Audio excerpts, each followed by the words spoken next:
E informo que nós vamos proceder à abertura do debate. Quem estiver interessado, levanta a mão e há uma pessoa que levará o microfone até o interessado. As perguntas, por favor, concisas, em razão do tempo, guardando as perguntas teses para uma outra oportunidade, certo? Inicialmente, eu gostaria de agradecer as 3 excelentes palestras com características distintas e complementares, e todas me suscitaram aqui algumas vontades de fazer perguntas. Vou tentar fazer a pergunta para animar os demais participantes do encontro a também fazerem. Portanto, nesse instante, vou dirigir minha pergunta ao Albino Rubim. Um dos grandes problemas que nós temos aqui, Albino, no Ceará e em vários outros estados, é com relação ao fundo, né? Ao Fundo Estadual de Cultura, que é um fundo cuja razão de ser de qualquer fundo é vinculada à ideia de autonomia, né? Então, você tem o princípio da conta única, e quando você precisa de uma gestão específica, você cria um fundo, mas os governos têm um hábito de, nas crises, fazer o contingenciamento, controlar de uma maneira mais terrível. Então, o que você relatou a respeito do Fundo da Bahia é muito animador, né? Tanto na dimensão dos 2/3 dos recursos que são direcionados para a cultura, quanto na autonomia conferida. E aí eu gostaria de fazer uma pergunta, fazendo a conexão entre 2 dispositivos da Constituição. Um deles que diz que é livre a manifestação da atividade intelectual, artística, científica e de comunicação, independentemente de censura ou de licença. E lá na seção da cultura, o dispositivo que fala que o Estado deve criar fomentos para a criação cultural, né? A atividade cultural. Então, como casar essa liberdade com essa determinação?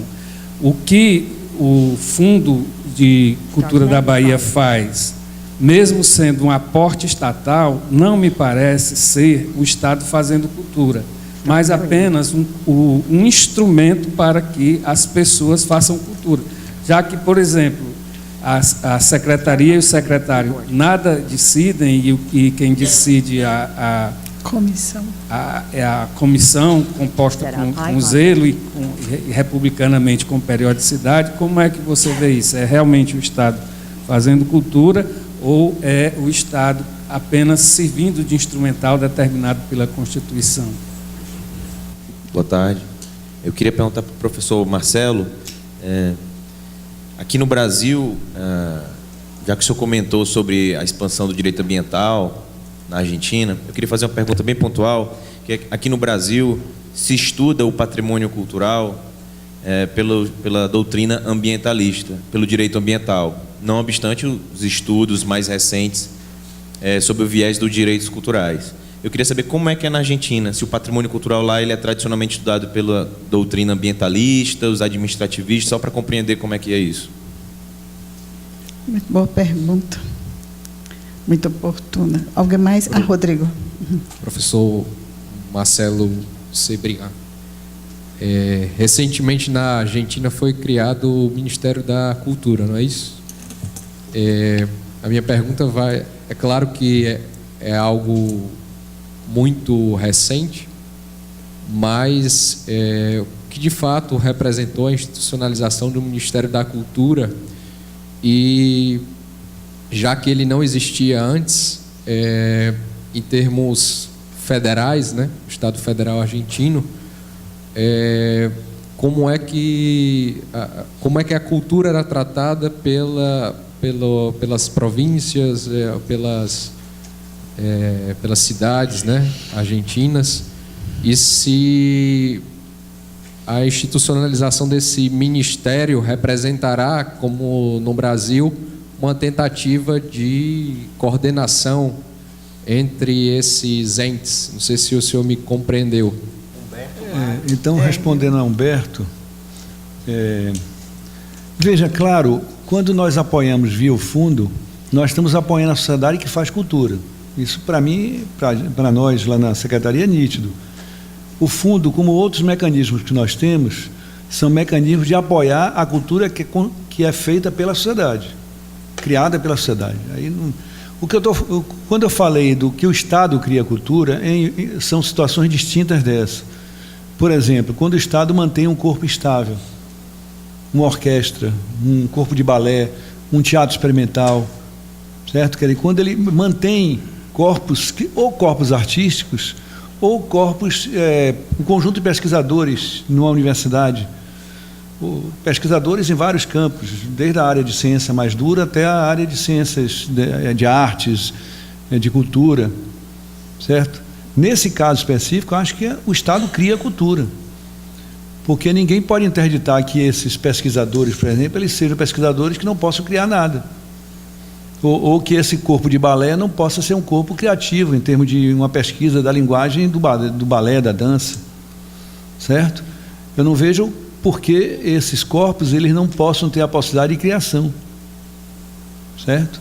E não vejo por que interditar ao Estado a possibilidade de ter corpos estáveis. Muito pelo contrário, eu acho que numa sociedade democrática nós deveríamos ter corpos estáveis em várias áreas, porque não é a sociedade como um todo, por exemplo, vai ter dificuldade imensa de criar, de manter um grupo de teatro que faz teatro experimental, né? Porque é um grupo, o teatro experimental não tem mercado em lugar nenhum do mundo, né? Então, nesse caso, eu acho que sim, o Estado faz cultura, produz cultura, cria cultura, certo? Mas isso não tem muito a ver com os fundos, não. O fundo, aí eu acho que é outra coisa. Eu queria também dizer o seguinte, viu? Não fiquem imaginando que o Fundo de Cultura da Bahia é uma maravilha também, não, Antônio. Nós criamos mecanismos interessantes, mas nós sofremos questões de contingenciamento, certo? Nós tivemos de fazer uma disputa interna dentro do governo grande para que a gente mantivesse determinados padrões de financiamento do fundo. Voluntarismo certo? Por parte dos governantes também? Não, disputa interna mesmo. Democracia é um pouco isso também, não é? Democracia são pressões, são cobranças e tudo, né? Então, nós estamos também susceptíveis a essas dificuldades, né? Eu não quero também passar para vocês uma imagem assim maravilhosa do fundo. Eu acho que as movimentações que nós fizemos foram muito importantes. Foram movimentações num bom sentido, vamos dizer assim, mas não é nenhuma maravilha também de outro mundo. É a contra-propaganda que eu estou fazendo. Tem essa parte no mundo, né? Professor? Sí. Ahí lo prendí. Respuesta a la primera pregunta. En Argentina, los derechos culturales en las carreras de abogacía o de derecho, como suele llamárselas, la temática está muy diseminada en distintas, muy parcelada, muy segmentada en distintas materias de las carreras de abogacía, de derecho. No existe universidad argentina que tenga la carrera o la especialización o dentro de la carrera de derecho la materia derechos culturales. Creo que en eso estamos más o menos parecidos. Con relación a la cuestión del ambiente y el patrimonio, hay materias que lo tratan desde distinto aspecto. En nuestro concepto, la cuestión patrimonial y así como la cuestión ambiental deben integrar la temática específica de los derechos culturales. Pero esto es una postura de nuestro equipo de investigación. Claro que los ambientalistas entienden que la suficiencia de la materia, o sea, la vastedad e importancia de la materia, les da campo, y claro que le da, para tener autonomía, para ser una materia autónoma. Nosotros estamos bregando por la autonomía de los derechos culturales, por la autonomía del derecho cultural. Específicamente, la cuestión del patrimonio en Argentina se trata en el ámbito del derecho administrativo. Por ejemplo, ocurre lo mismo en México, ocurre lo mismo en España. Aclaro que desde mis primeros estudios en cuestiones culturales he tenido 3 referentes a nivel mundial que han sido México, España y obviamente Brasil, por la particularidad que ofrece Brasil. Nuestro país tiene muchas similitudes y hasta en organigrama funcional y experiencias similares. Pero en lo académico y en relación específicamente a lo académico, la cuestión del patrimonio está tratada en el ámbito del derecho administrativo. En ese caso también es una pequeña disputa de espacios académicos, pero bueno, nosotros por el momento venimos en desventaja porque no hemos logrado acceder. Sí, digamos, yo no podría decir hoy, estaría faltando a la verdad o mintiendo si dijera que la cuestión de los derechos culturales no está presente en una currícula de abogacía o de derecho en una universidad argentina. Sí lo está. Lo que no está es con presencia autónoma, ¿sí? Y por eso está diseminada en muchas materias: derecho comercial, derecho agrario, derecho ambiental, derecho administrativo, derechos reales. Bueno, creo que aquí también, por ejemplo, nosotros tenemos una vieja ley del año 1933 cuya denominación continúa siendo Ley de Propiedad Intelectual, ¿sí? Cuando la doctrina ha avanzado a tal punto de hoy entender que no debemos más llamarla propiedad intelectual, que debemos llamarla derechos autorales. Sin embargo, hasta el día de hoy, en los programas de estudio de cualquier universidad argentina, van a ver en derechos reales la materia de la propiedad intelectual, cuando en realidad sabemos que el vínculo, quizá esto es demasiado técnico, pero por allí, por si hay gente del derecho, para que conozcan en todo caso la opinión, al menos mi opinión o mi mirada, no podemos comparar el vínculo entre la persona y la cosa, ¿sí? Mi vínculo con esta botella, esta garrafa, ¿sí? Al igual que mi vínculo como autor de un artículo, por ejemplo, ¿sí? O sea, sin embargo, en Argentina los derechos reales interpretan que una cosa y la otra son iguales. Estos son los debates que aún nos debemos, ¿sí? Para responder a la segunda pregunta, el Ministerio de Cultura en Argentina tiene 4 meses de creación. El proyecto tiene más de 6 años.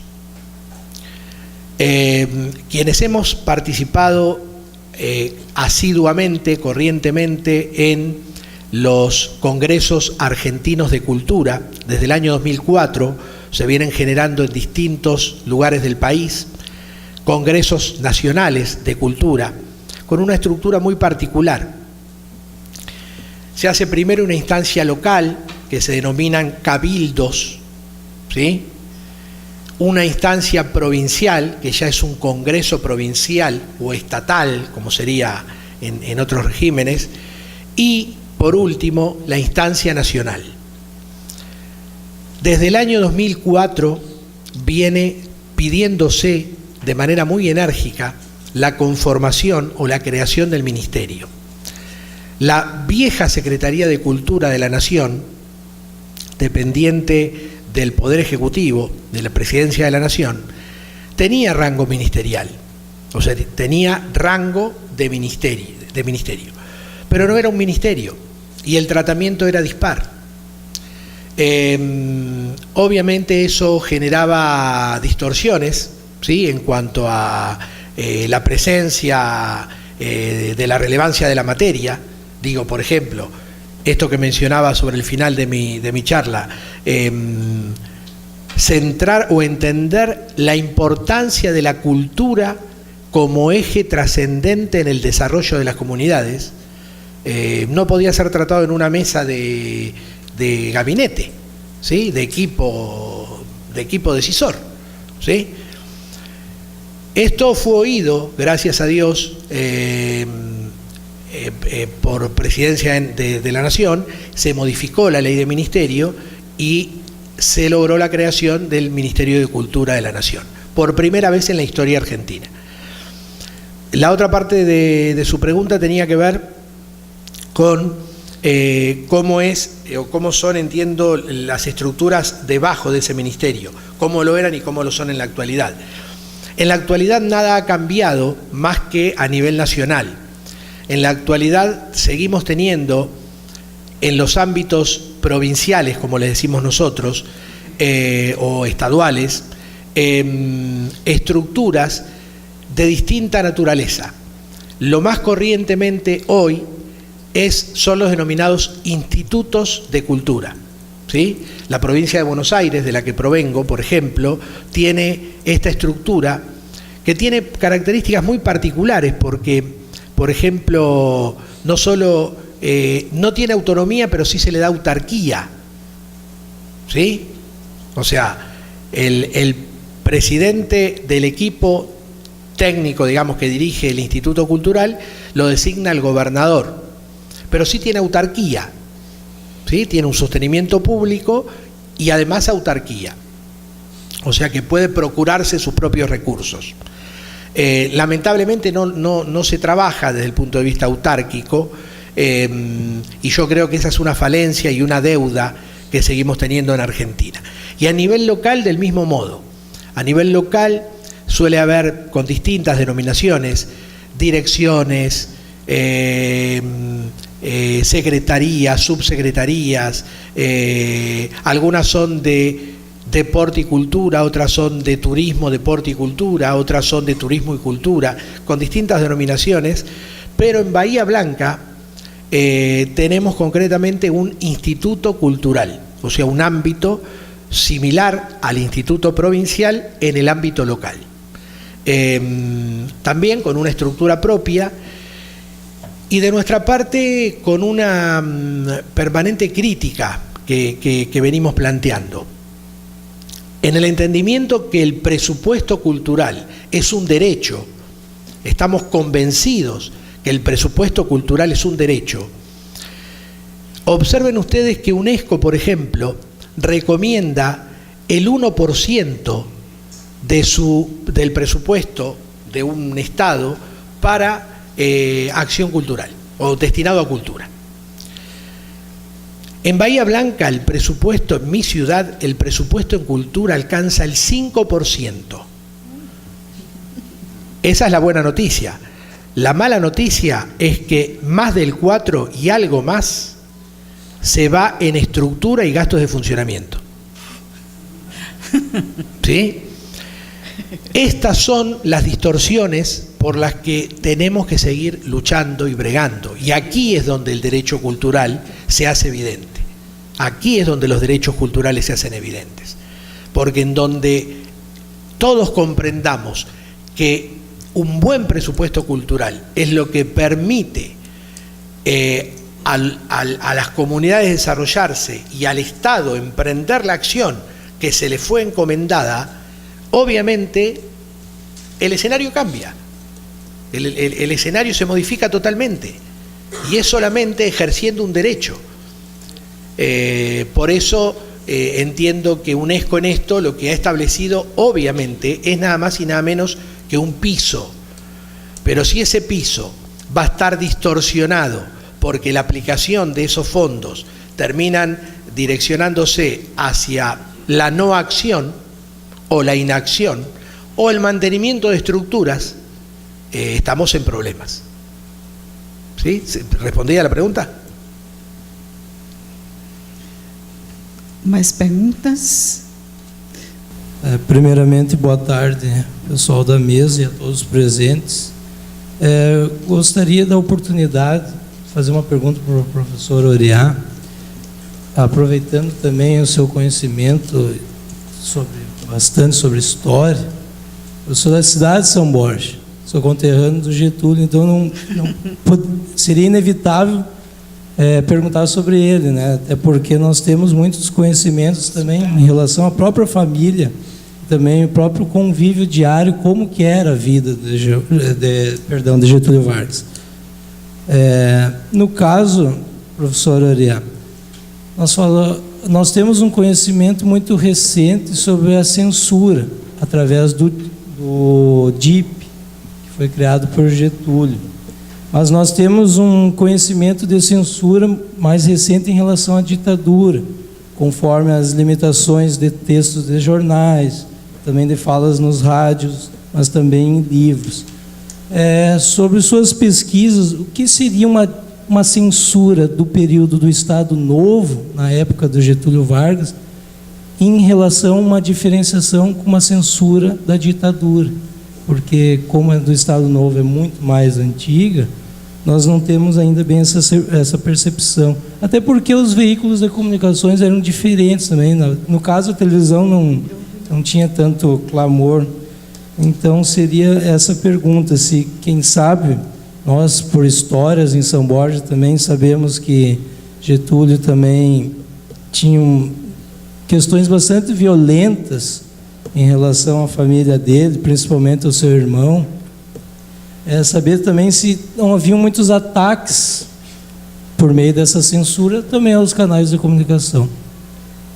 Meu nome é Luan, sou da Universidade Federal Fluminense.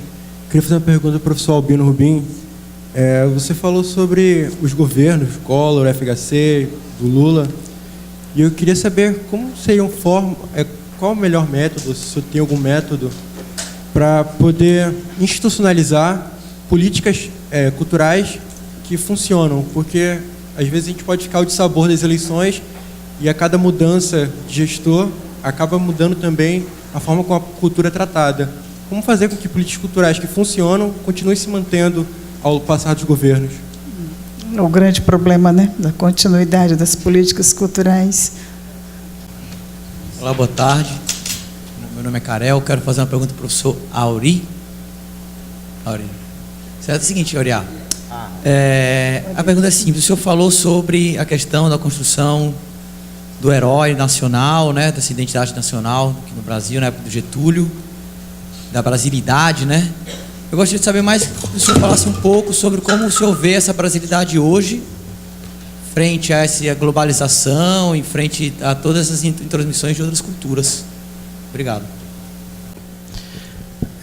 Felipe, eu vou citar alguns exemplos relacionados à censura do Estado Novo. Dois exemplos. O primeiro deles em relação à música popular brasileira. É porque a exposição tem uma certa preocupação com o tempo, né? Durante o Estado Novo, o principal meio de comunicação era, logicamente, o rádio. O rádio vai ter um alcance muito grande. E, logicamente, vai existir censura ideológica, como todo regime autoritário, né? Em relação à música. Eu vou citar um exemplo bem interessante, que durante a era Vargas, há toda uma ideologia voltada para os direitos sociais do trabalhador, a importância do trabalho, há um controle em relação aos sambas que eram produzidos no período. Então, tem um samba muito interessante, mais ou menos assim: quem trabalha é quem tem razão, eu digo e não tenho medo de errar. O bom de São Januário leva mais um otário, sou eu que vou trabalhar. Essa música ela sofre censura na época e o termo otário passa a ser operário. Quem trabalha é quem tem razão, eu digo e não tenho medo de errar. O bom de São Januário leva mais um operário, sou eu que vou trabalhar. Essa música cantada por Ataúfo Alves, né? Então você vê um exemplo concreto de como a censura atua. Isso também existiu na época do regime militar recente, né? Muitas músicas foram cerceadas, é o caso de Apesar de Você, né? Foi censurada mesmo, não veiculada nos meios de comunicação da época. Uma outra interferência, digamos, de censura ideológica durante o Estado Novo é a determinação para que as escolas de samba do Rio de Janeiro, né, passassem, isso foi um decreto durante a era Vargas, passassem a estabelecer os seus sambas enredos voltados a temas da história do Brasil, né? Isso depois gerou uma crítica nos anos 60 do Stanislau Ponte Preta, o Sérgio Porto, o samba do crioulo doido, porque o compositor, para tentar ter harmonia, fazer um samba enredo, né, começava a misturar alhos com bugalhos. Era uma forma de tentar, nessa visão ufanista da era Vargas, de mostrar esse Brasil grandioso, né, esse nacionalismo que também vai imperar nos sambas enredo das escolas de samba. Nesse período, por incrível que pareça, a escola de samba Portela que vai ter mais campeonatos. Eles conseguem fazer sambas de exaltação aos heróis, a fatos marcantes da nossa história, né? Em relação à questão da pergunta do nosso colega, o conceito de brasilidade é um conceito que ele surge com o movimento modernista nos anos 20. Né? É sobretudo através de Mário de Andrade que vai haver toda essa busca de o que seria o nacional, né? o que seria o Brasil, a essência desse país. Né? É lógico que hoje, em um mundo permeado pelas redes sociais, pela internet, pelos novos suportes de informação e comunicação, eu gosto muito de citar que hoje não há mais como falar numa identidade nacional. O professor Albino falou muito bem, nós somos uma sociedade pluriétnica, multirracial, mas naquela época era importante se passar a ideia de um país monolítico, homogêneo, com uma história própria, uma visão oficial. Tanto assim é que durante a era Vargas vai haver também uma censura no sistema educacional. Vargas vai impor na legislação educacional, né, a proibição do ensino de línguas estrangeiras. Isso porque no sul do país havia ainda redutos de colonização alemã, onde as aulas eram ministradas em alemão. Vargas vai proibir totalmente isso, né? Há uma tentativa também de sobrepor o idioma nacional, que é um importante elemento da identidade nacional, e fazer com que essas comunidades não tenham professores estrangeiros, vão ser proibidos de lecionar professores estrangeiros, e também diretores das escolas. Era uma forma também de enaltecer, né, a língua, pátria, e, ao mesmo tempo, criar esse conceito de identidade nacional, né? Uma concepção de Estado, né, autoritária, no sentido de mostrar um passado unívoco, uma história sem conflitos e sem contradições sociais. Enfim, era esse o projeto do Estado Novo. Hoje, como o professor Albino colocou muito bem, uma das premissas básicas desse Estado democrático é o reconhecimento, o respeito e a valorização da diversidade cultural. O próprio IFAM hoje, a Olga está aqui para corroborar com isso, busca exatamente construir uma tentativa de construção de uma memória mais plural e não mais nacional, ligada apenas ao barroco, aos ícones da identidade nacional, ao reconhecimento. A própria Constituição traz das comunidades remanescentes de Quilombo, as comunidades indígenas, as matrizes culturais, né? E sobretudo com a vertente dos bens imateriais, né? Não apenas a dimensão pedrical, que foi num dado momento muito importante, não se pode negar essa dimensão, em um dado momento ela foi importante, mas é preciso dar, digamos assim, voz, né, a essas outras manifestações que demonstram a nossa diversidade cultural. Então eu digo assim, sintetizando, o conceito de brasilidade, o conceito de identidade nacional, ele não é um conceito atemporal. Cada período da nossa história tenta elaborar um determinado conceito de identidade. O regime militar também tentou elaborar um outro conceito de identidade nacional. Agora, hoje, o que se percebe realmente é a tentativa de se valorizar não mais uma identidade nacional, mas a pluralidade como vertente das políticas públicas de cultura. Pronto, professor? Essa questão que foi colocada, sem dúvida, é a questão que atordoa todas as pessoas que lidam com políticas culturais. Claro. Como é que elas podem ter continuidade, como é que elas podem não ter... É um tormento, né? Um tormento de todos. E a história do Brasil é uma história onde esse tormento, ele é grave em qualquer área de ação do Estado, mas particularmente no campo da cultura. Eu gosto sempre de dar um exemplo, para vocês verem o que é a radicalização dessa descontinuidade administrativa. Entre 85, quando é criado o Ministério da Cultura, e 94, quando começa... 94 começa o governo Fernando Henrique Cardoso, certo?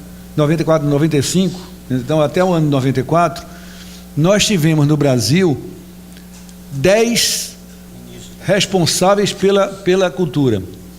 Eu não posso nem chamar ministro, porque nesse período aí, 2 foram secretários, porque o ministério tinha acabado. Então imagine, você criando um ministério novo, que ele é criado no governo Sarney, ele é fechado no governo Collor, ele é reativado no governo Itamar. Em 9 anos desses 2 governos, 5 anos do governo Sarney, 4 anos de Collor e Itamar, nós tivemos 10 dirigentes de cultura no país.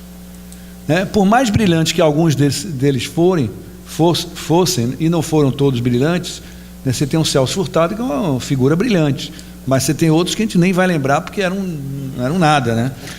Por mais brilhante que fosse, não dava para você implantar um ministério com esse grau de instabilidade. Menos de um por ano.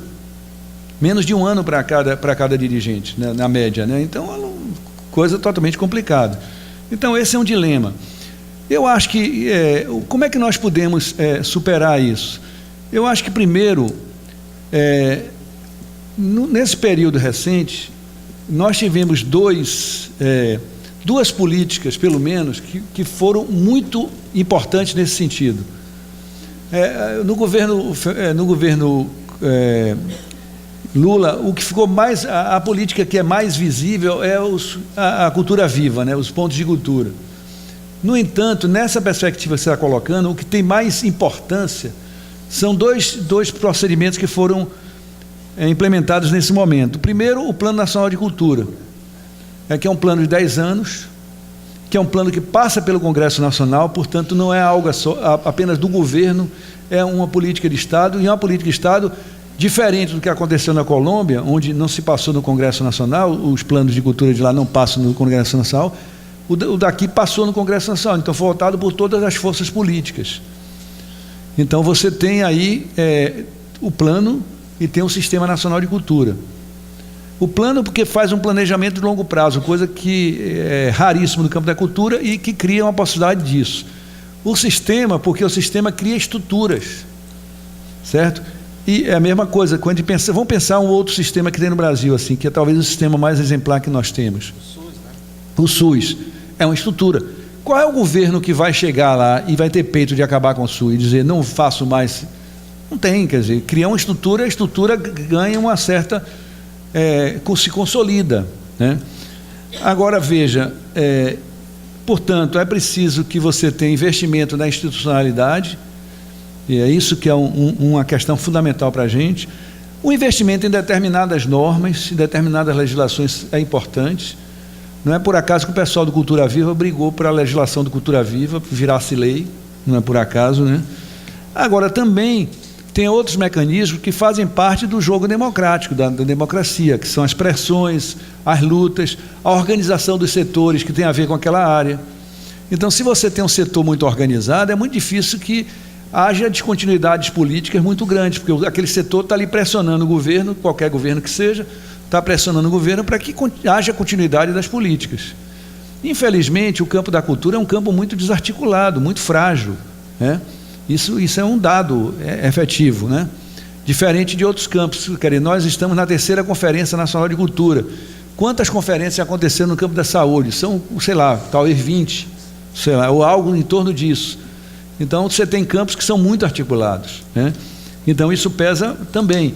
Outra coisa, a própria visão que a sociedade tem daquela área específica pesa muito, né? É muito difícil você mexer na educação, na saúde, porque a sociedade acha que aquilo é o governo tem que fazer aquilo, certo? A cultura ainda não chegou a esse patamar, certo? Por exemplo, o meio ambiente mudou muito. O meio ambiente, antigamente, ninguém achava que era uma coisa importante que os governos tivessem a sua ação no meio ambiente. Hoje mudou muito. E, Albino, e interessante, só assim para complementar a sua colocação, o tema cultura não entrou na pauta de discussão das eleições deste ano. Isso é bastante sintomático.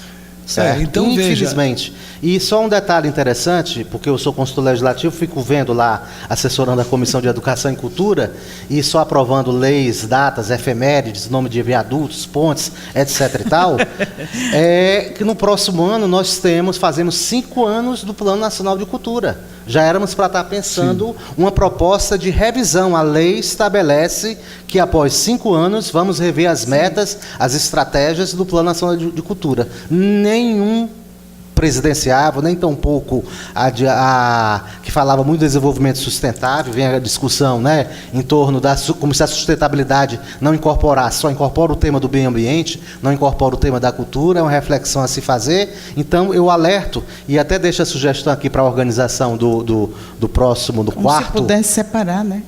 Exatamente, como se fossem coisas distintas. Essa discussão, não só o Albino assim foi central, do Plano Nacional de Cultura, mas também a regulamentação da PEC que criou o Sistema Nacional de Cultura. Há que se pensar na lei ordinária, né? Não se tem nenhum projeto, pelo menos que eu tenha conhecimento, que vá estar lá na Constituição, mas muita coisa ainda precisa ser regulamentada para o efetivo funcionamento do Sistema Nacional de Cultura.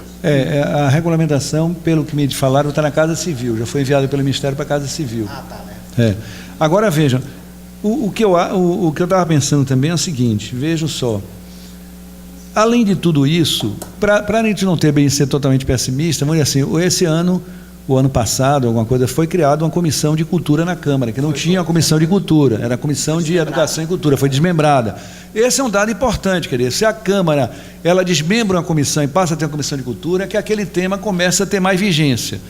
Mas nós estamos ainda longe desse tema realmente ser colocado pela sociedade como um tema vital.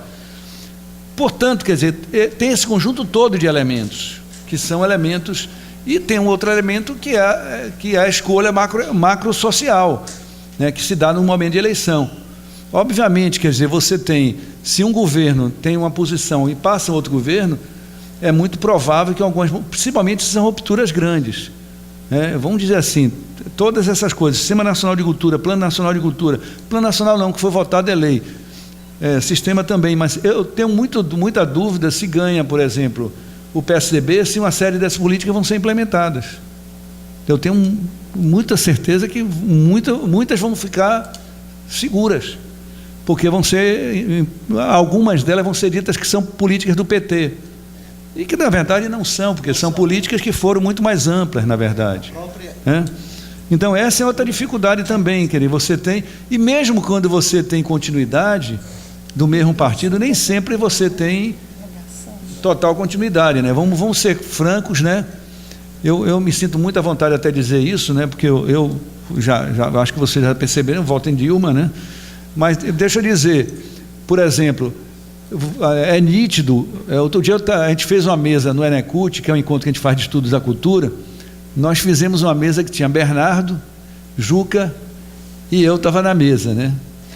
Então, a postura de Juca era que houve ruptura total de descontinuidade das políticas entre o Ministério do governo Lula e depois, né, tanto Ana como Marta.